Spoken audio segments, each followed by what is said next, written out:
What's up, everybody, and welcome back to Fireside Giants. I'm your host, Anthony Rivardo, joined by my co-host, Alex Wilson, and we have more news regarding the New York Giants quarterback situation. We've been discussing Daniel Jeremiah quite a bit on this channel lately because he's been dropping some serious nuggets of information leading up to this 2024 NFL Scouting Combine. So again, to clarify, if you don't know, Daniel Jeremiah, one of the most well-respected NFL insiders that there is. Whenever he says something, Vegas lines change. Everyone listens. People act according to what Daniel Jeremiah is saying. He's very well connected. Used to be a scout for teams like the Ravens, the Eagles, still connected in many of those NFL circles.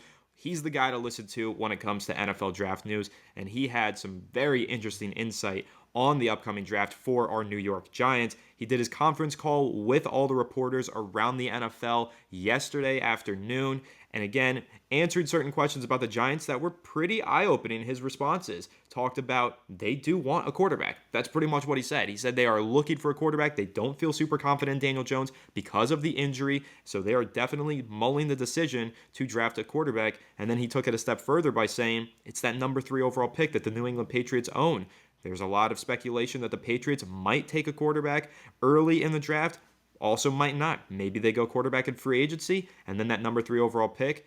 The Giants were one of the teams that Jeremiah mentioned are interested in trading for that number 3 overall pick. Some of the other teams, the Falcons, few other teams behind the Giants in the draft order, but he did pinpoint Big Blue as one of the teams interested in moving up to that number 3 overall pick. So some pretty interesting news here from one of the biggest insiders in the NFL. We're going to go ahead and react to that, discuss what it means, and also react to the projected trade package that Daniel Jeremiah dropped. 3 second-round picks. We're going to dive into all that and react to it in this episode. But before we do so, make sure to leave a like if you do enjoy this episode. Subscribe to the channel if you're new. Ring the bell so you don't miss an episode. Comment your thoughts down below in the comment section. If you're listening to Apple or Spotify, please make sure to leave us a 5-star review and go ahead and follow us on all of our social media channels at Fireside Giants. Without further ado, Alex, how are you doing today, my friend? And what is your reaction to Daniel Jeremiah kind of saying to all of the NFL reporters, watch the New York Giants? He pretty much took all those teams and put a big red circle around the Giants and said, keep an eye on them. It seems like they are the team that wants to move up to number 3, and here's what it would cost them to do that.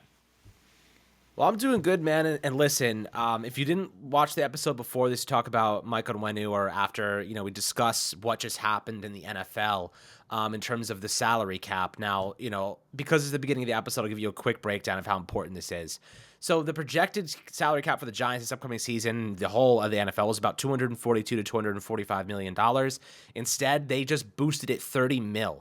So what that means is the estimate comes in at $255 million. That gives the Giants an additional $10 million to spend in free agency. Now, yes, players are going to want more because of that, but not to the point where it makes a significant dent in that $10 million. I think it opens up the possibility of bringing back Saquon, opens up the possibility of spending a little bit more on the offensive line, spending a little bit more on a pass rusher, spending more on a CB2. Like, there are now opportunities for the Giants where there wasn't before. Now, let me add on another layer of excitement for you. The $30 million that we now have, you can max restructure Andrew Thomas and Dexter Lawrence to clear $25 million in salary space. You could cut Darren Waller and Mark Lewinsky and add another $12 million on top of that. So it's $37 million added to the already $30 million we have. The Giants could have $67 million in available salary space maxed out this offseason. They can go crazy if they want to. Would I recommend it? Hell no. I would say be a little bit more conservative because you do not know what the future holds past Daniel Jones this upcoming season. However, that kind of gives me a good segue into what I think the Giants should do in terms of Daniel Jeremiah saying it would cost 3 first-round picks to move up 3 spots and get your quarterback. Listen, okay, I'm going to be three second-round picks. Yeah, thank you for the adjustment there. Didn't want to scare anybody. No, seriously, that's a good correction. Definitely not 3 first-round, 3 second-round picks, 2 this upcoming year, and then 1 next season. Would I be willing to do that? Abso-freaking-lutely. I know a lot of people are going to be like, maybe not. Those 2 second-round picks are very, very valuable. And yes, I agree. They are. This is a really deep draft class. However, you can supplement 3 second-round draft picks. And look, you're not giving up a first-round pick. So next year, you still have your first, which is like my priority personally. All it takes right now is 2 second-round picks, which one of them we got, from Seattle, for Leonard Williams. We didn't have it before. You can utilize these picks to go and get your future. Would you trade 3 second-round picks for a chance at an elite quarterback prospect? Me, absolutely. And the reason I'm willing to do it is this. aside from the fact that these three top quarterbacks are elite in their own respects. The money that we're about to save from getting out of Daniel Jones's deal.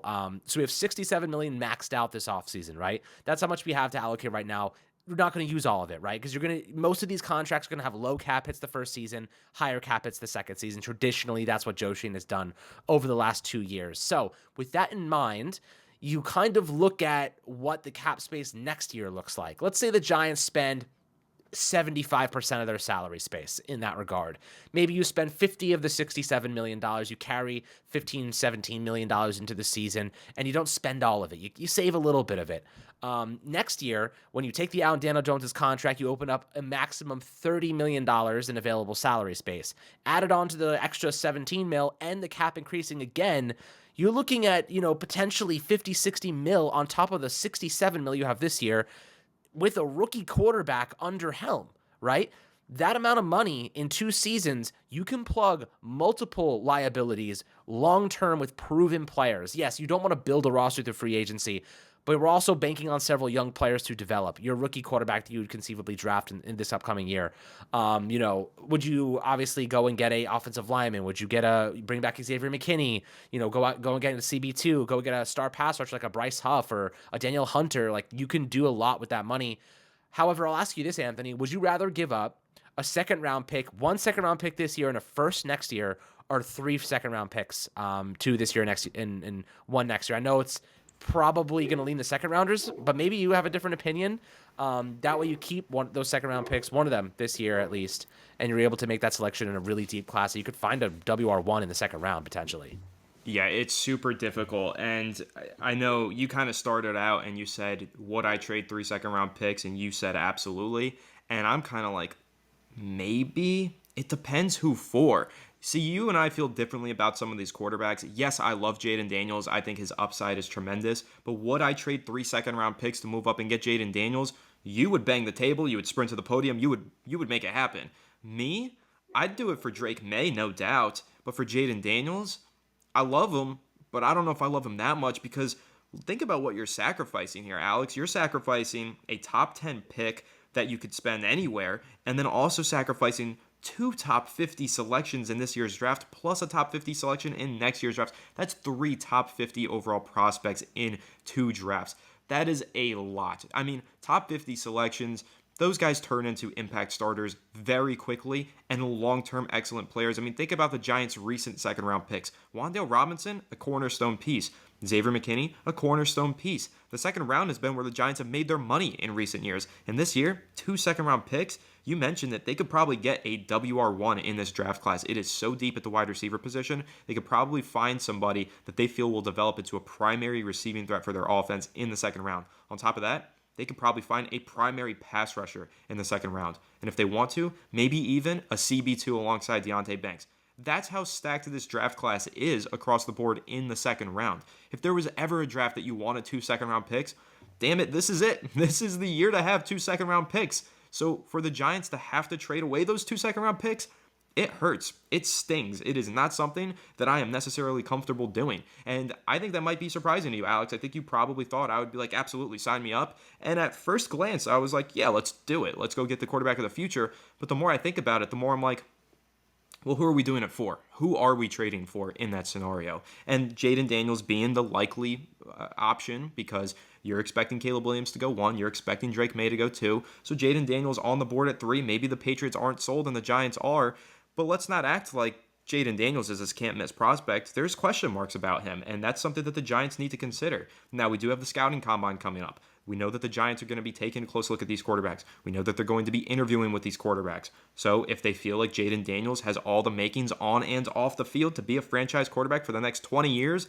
then yeah, they're going to be willing to sacrifice 3 second-round picks for a decade plus of good quarterback play and stability at that position. However, if they have question marks, I think you're going to have to hold on to those 4 top 50 selections. They're really important to keep. And again, you can rebuild your roster in its entirety if you hit on those draft picks. You can find an impact starter on both sides of the ball in the second round of this year's draft. You can find an elite playmaker at the number 6 overall pick. And then in next year's draft, another impact starter with your second round pick. So it's really tough to sell away all of those top 50 selections. So then that's where I get caught up on the second half of your question now that I'll answer. Would I rather trade both of our seconds this year or one of our firsts next year, our only first next year? And I think I might lean towards that first round pick next year if I'm Joe Shane and Brian Dable, and here's why. Future draft capital to me, if I'm Joe Shane, is kind of like, will I even be able to use it? If I don't win this year, I'm gone. I don't have a first round pick next year. An assistant or a front office executive on another team next year. So if I'm Joe Shane, I'm like, F it. I got to go all in. I got to get this quarterback. I'll trade away next year's first round pick. If we don't have a first round pick next year, so be it. If we do, it's probably because we traded up in the second round or traded away a player. We'll make it work. We'll figure it out then. But that's a bridge that you cross when you get there. This year, the Giants need to win. They need to add quality starters all over this roster. They have holes everywhere, so they need to retain certain players. Xavier McKinney needs to be retained. They need to sign certain players, an offensive lineman, a pass rusher. Those guys need to be added in free agency, but they also do need to add young talent to this roster as well that could step in and make plays.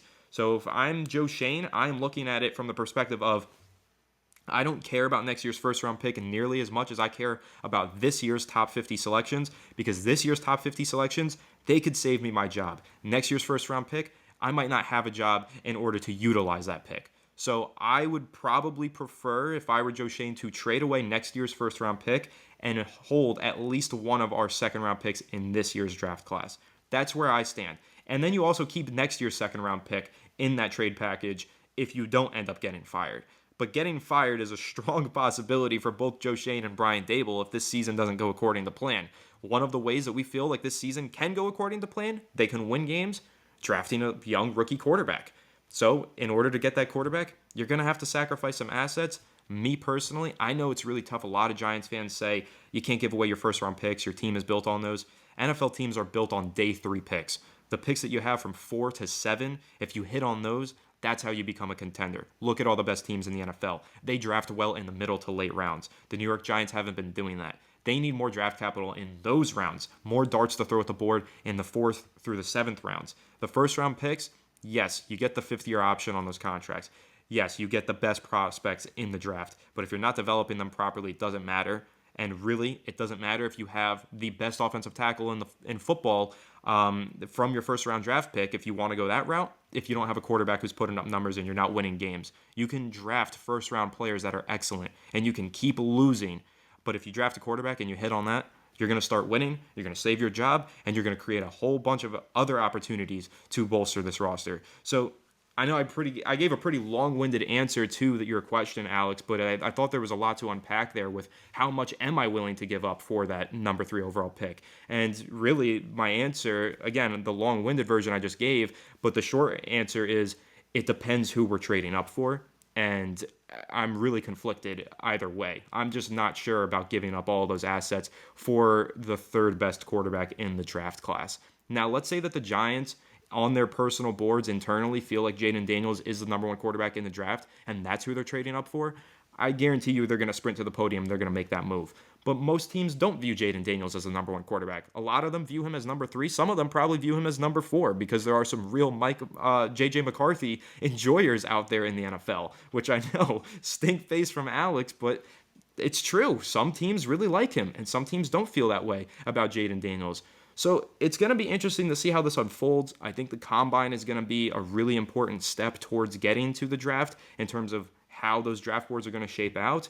But with the New York Giants, it's a lot to sacrifice. Those 3 second-round picks, that's a pretty steep price tag. It's the precedent, though, when the Jets moved up for Sam Darnold in 2018. They moved up from 6 to 3. They gave up 3 second-round picks. So that would be the price tag for the Giants to get the 3rd best quarterback in this draft class. But that's really a curious thing, and I'm excited to read through the comments on this episode, Alex, and see how people feel about that. Like, how do you guys feel about trading for the 3rd best quarterback in the draft class and giving up 3 top 50 players to do so? It's a pretty tough bridge to sell. So, Alex, those are my full thoughts on the idea of trading up to number 3. And again, that's the price tag that we're working with. Who knows if that changes? Maybe that price tag goes up. Maybe it goes down. We'll see. Maybe Jaden Daniels falls into the Giants' lap at 6. The draft is such an unpredictable crapshoot. But just overall, I do have more hesitancy, I think, than you do to sacrificing those top 50 picks, mainly just because in the second round, you could probably find 2 quality starters, and this is a team with a lot of holes. You need 2 quality starters in this lineup. Yeah, I mean, look, I understand the take. I certainly do. I love Jaden. You know that I would be fine taking Drake May, like either of those two guys. And to me, it's really about going because both of those guys, in my opinion, have elite upside, right? Differences, obviously, in their game, but I both have elite upside, and that's really what you have to go for at the quarterback position. Daniel Jones, I don't see how you keep going down this road anymore. His cap hit's going to be too high. He's coming off a serious injury. He's one neck injury away from his career potentially ending. I don't see the future with him under helm. So, if you stick and pick, take your selections in the second overall, you can certainly retool the whole team and then maybe find the quarterback to plug. But you could also make this argument. You go and you get the quarterback, you spend the picks, and the next year you reset the market with a Justin Jefferson in free agency. You go out and get like the best receiver in football, like a CeeDee Lamb, given that these teams let them leave, right? That's very unlikely. We're probably looking at them being franchise tagged or being extended by the teams they're currently on. But God willing, one of them hits the open market and the Giants have $70 million in cap space with their new quarterback. And you're like, all right, like this team isn't that far away. We have Andrew Thomas. We have some linchpin pieces. And then you add a superstar receiver to that mix and the offensive line hopefully improving. And you get to keep your first round pick next year. Like that sounds like a pretty good deal to me. You sacrifice the short term for the long term. And the truth is though, like you do have a valid point in the sense that the Giants, like the future draft capital does not help Joe Shane, right? I would probably be more willing to give up a first next year than the second rounders this year because those second round picks this year in a very deep draft class with tons of support in the receiver core or pass rush or offensive line, wherever you want to allocate them, it is substantial. You know what I mean? You get those pieces now. You keep the cap hits down at multiple positions. If you trust your scouting and you believe that you have some really good players on your board, I think that's a fine move as well. Like some people would probably agree. Like you'd be more willing to give up a first round pick next year than 2 second round picks this year. And maybe that is a valuable choice, right? Because theoretically speaking, if you get a better quarterback, you retool this team, you have a ton of money to spend, Anthony, you might be a decent team next year. That pick may be in the 20s anyway. So, if that's the case, hopefully we hope that's the case. But if that's what happens, think about how much of a better deal it is for the Giants. And for teams that, like, let's say like the Patriots are like, yeah, we want their first round pick next year. That's good for the Giants because they're expecting you to be bad, right? They're trying to get that pick because they think you're going to be bad. You have now further incentive to be much better than bad. So, the Giants have an opportunity here to potentially make it work, get the quarterback, leverage some of their future draft capital, and on top of it, keep your 2 second round picks this year, or at least one of them, that you can use on a player at a position that you desperately need, and you have a ton of salary space, and you now write the story of Daniel Jones definitely leaving next year, which opens up $30 million available salary space too, maximum. So, you tell me, man, it sounds like a good deal to me. I would do it personally because the quarterback is the most important position. There's a couple of really great players in this draft class. Maybe that's the way you go. I mean, some people will argue, let's trade down and get JJ McCarthy at like 7 or 8 or something like that. Or maybe just take him at 6 and then you don't have to give up any draft capital. You get JJ McCarthy, you end up your second round picks, you go that route and you end up with a player that could be great. Who knows? People will argue that. Am I against it? I don't think JJ McCarthy is worth the 6th overall pick, but I would understand the logic behind it. I could come to wrap my head around the idea of keeping all this draft capital, having all this money, and having a quarterback that you now build around for the future. That's ultimately what I want. I just have my preferences in quarterback. Again, my preference is not JJ McCarthy, but I would get the logic and I could wrap my head around the idea. That's kind of my take right now. But in the past, like a couple weeks ago, I could see you could make the argument of trading back and getting more draft capital, but now I don't think JJ McCarthy is getting out of the top 10 picks or top 15 picks based on how things are moving in that direction, which says to me it's just a need-based selection. It's not based on his actual grade. It's just because the teams need a quarterback, not because he's actually worth a top 10 pick. Because your stock doesn't rise that much unless your teams are a desperate need for a quarterback. So, that's kind of how my take on it right now. There's different avenues the Giants could go. But with the money we have available and, leveraging draft capital for the future and offsetting that with financial flexibility, you go for the quarterback, man. You got to swing for the fences. You got to get the guy that could change your franchise for the next decade. You have to get a guy. The truth is, my friends, if you want to win a Super Bowl, you need to be taking shots at players that could potentially beat Patrick Mahomes. That is what teams are probably thinking now. How can we beat Patrick Mahomes? You got to take shots on players for that. So that's kind of my take at this point in time. And I'm going to quickly respond to that point that you just made. How do you beat Patrick Mahomes? The best roster in football could not beat Patrick Mahomes in the Super Bowl this year. Look at that San Francisco 49ers offense, defense, the entire lineup. That is one of the best rosters on paper that's probably ever been to an NFL or to a Super Bowl in the NFL. Like, it was that good. They had all pros all over the place on the offensive side of the ball, on the defensive side of the ball, including their coaching staff. They had some of the best coaches in the NFL coaching this year. Kyle Shanahan is one of the best. His staff is deep. It's filled with talent. All of that talent in their coaching staff, on their roster, and they still couldn't beat Patrick Mahomes. The only thing that I think could beat Patrick Mahomes, the only thing that we've seen beat Patrick Mahomes is elite quarterback play. We saw Joe Burrow go crazy in an AFC Championship game and bring the Bengals to a Super Bowl and beat Patrick Mahomes. We saw Tom Brady beat Patrick Mahomes in a Super Bowl. The only thing that we've seen that has any capability of knocking down a Patrick Mahomes is elite quarterback play. The New York Giants, unfortunately, and I do say, I'm sincere when I say I wish it weren't the case. I wish Daniel Jones developed into an elite quarterback and had the ceiling that some of these other guys have and could have been the guy to beat Patrick Mahomes. Unfortunately, he does not have that ceiling. He will not be bringing elite quarterback play to the New York Giants, especially considering the fact that he is rather frequently injured.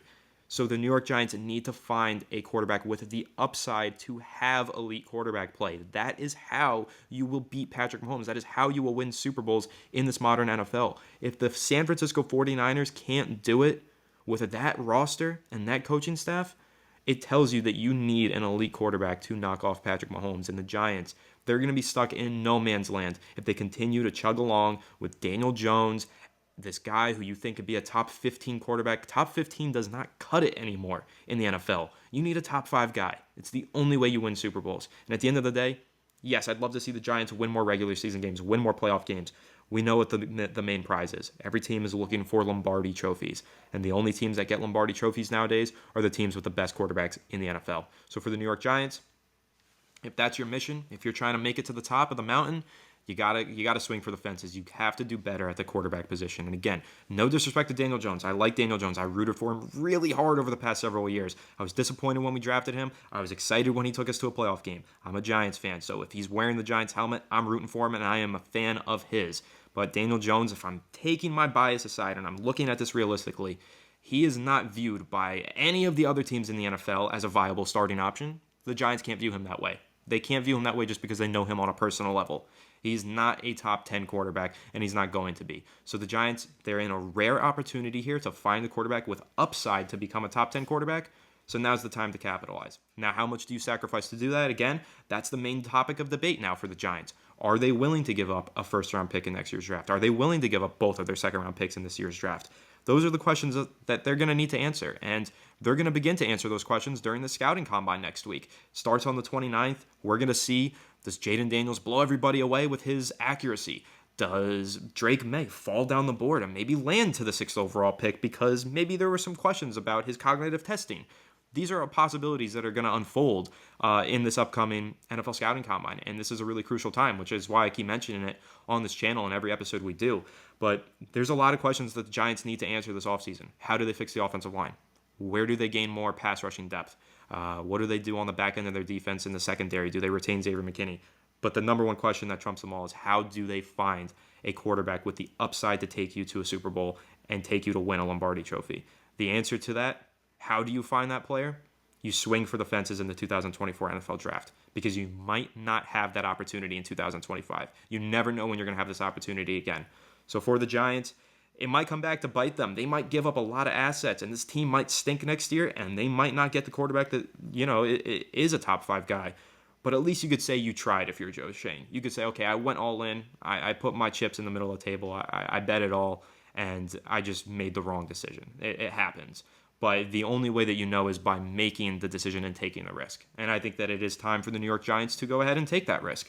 And so that's what I want to see them do. And now Daniel Jeremiah is saying that's something that they are considering. We heard a couple weeks ago, Alex, Jordan Rannon of ESPN, who knew exactly what the Giants were doing in last year's draft, targeting a cornerback.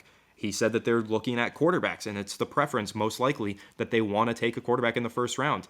I think that Joe Shane's feeling the pressure. He knows his back is against the wall, and that's why, again, I think he would prefer to give up draft capital in 2025 versus 2024. He needs some added talent to this roster, like immediate day one starters. Those you can find in the second round of this year's draft. Next year's draft, that first round pick, you might not have it because you might not have the job. So I'd be more willing to part with that. The more I've thought about it, Alex, that is my answer. I would rather give up 2 seconds and a first than 3 seconds.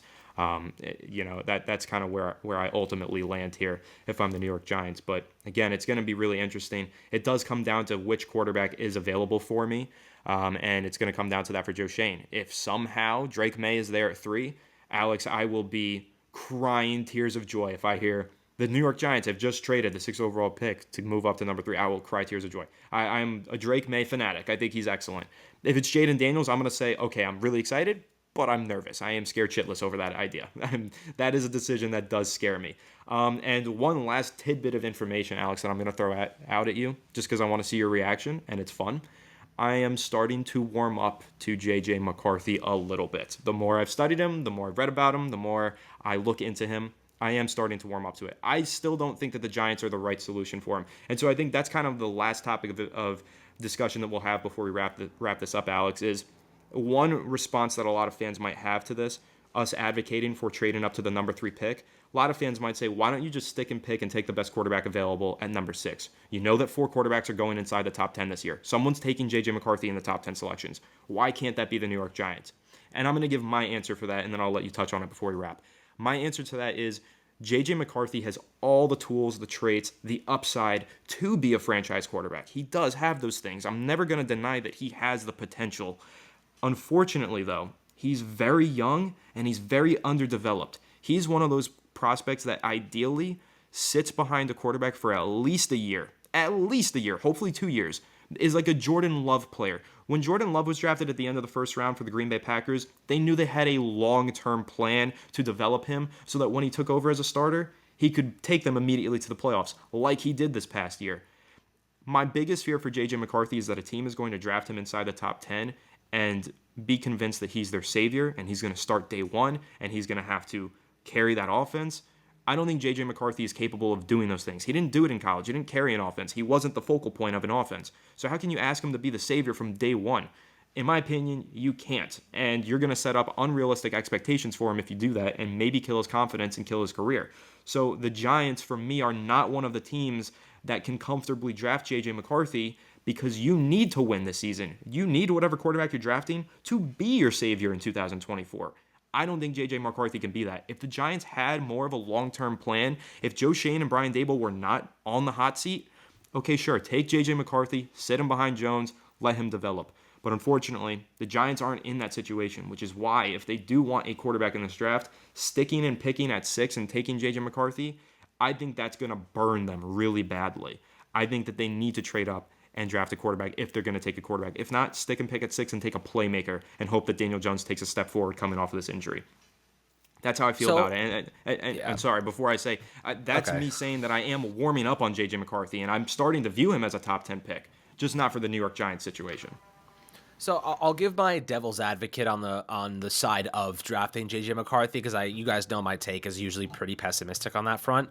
But I'll try my hand at the other side of the equation. So I'll throw this out there.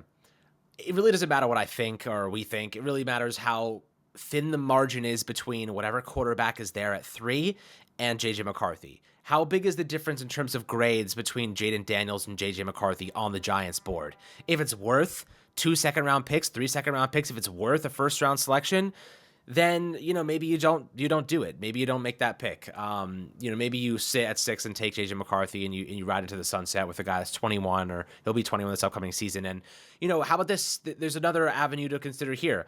J.J. McCarthy sits for a year behind Daniel Jones. Jones is now the bridge quarterback. The only problem with that is you're basically telling any free agent that you sign right now, there's a possibility that we are basically not competing this upcoming season. You're getting paid, but we're gonna stink. You know what I mean? Like me, or the flip side of that is maybe Daniel Jones comes back and has a great year, and we trade him. You know what I mean? Comes back, has a really strong season, and you could say this: we'll take on, and this is the equivalent, by the way, Anthony, the equivalent of cutting him, trade him, take on half of his salary for the remaining 2 years of his contract, take on half the salary, trade him for a mid-round pick.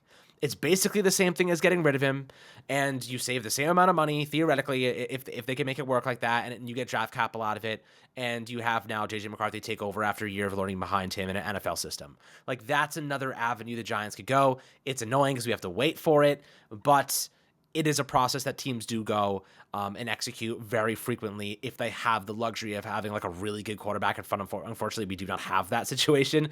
Daniel Jones teaching JJ McCarthy is not exactly what I would say is like a good scenario, but it is a scenario, and really focusing more on Brian Dable and Shea Tierney getting their paws on JJ rather than him learning from DJ specifically. So, that's kind of my vision of what that positive spin could look like. I think the difference between Jaden Daniels and JJ McCarthy is quite astronomical. Maybe you would disagree with me. Maybe others would disagree with me. The reason I think it's astronomical is because one of them has arguably the best deep ball we've ever seen in college football. A dual threat quarterback, can play off script, play in structure, play in rhythm. And that level of foundation is something I would like Brian Dable to build around, right? I love the foundation that Jaden Daniels has as an all-around balanced player with upside around many different categories. I love that. Drake May, similar, right? Substantial athletic profile, great arm, can make the reads, has some bad tape, has some great tape. That's something that we've seen from any college quarterback. Every college quarterback has bad and good tape. It's how they do it at the next level. CJ Stroud had bad tape, came in and was an elite processor.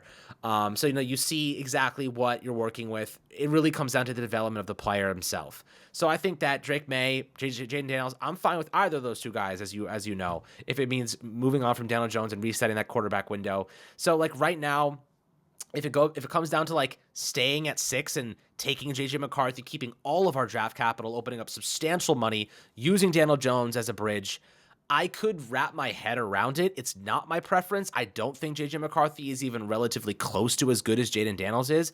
However, JJ McCarthy in the right system could be very good. JJ McCarthy in a system that has a good offensive line, not good, a great offensive line, and a very good running game. For example, the Atlanta Falcons, he would be a perfect fit there. He spent his entire career at Michigan with the best offensive line in college football and just a tremendous running game. That is what he knows. That is what the system that he learned in allows him to maximize.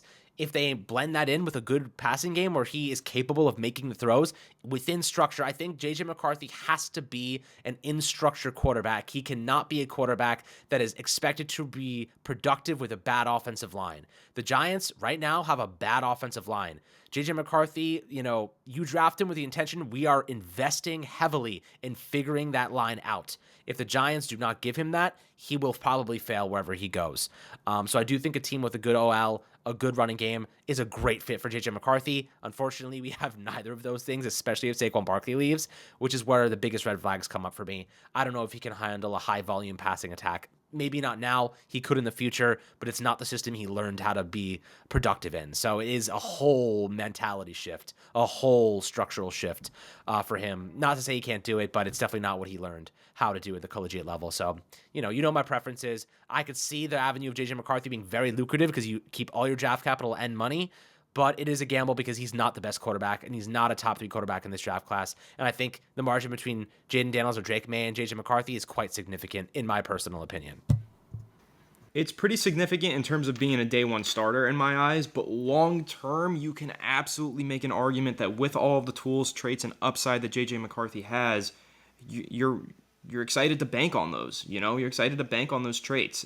And I know Jaden Daniels has very similar traits, and he's an excellent player as well. But one of the shining examples, both of those players are undersized, like in terms of their weight.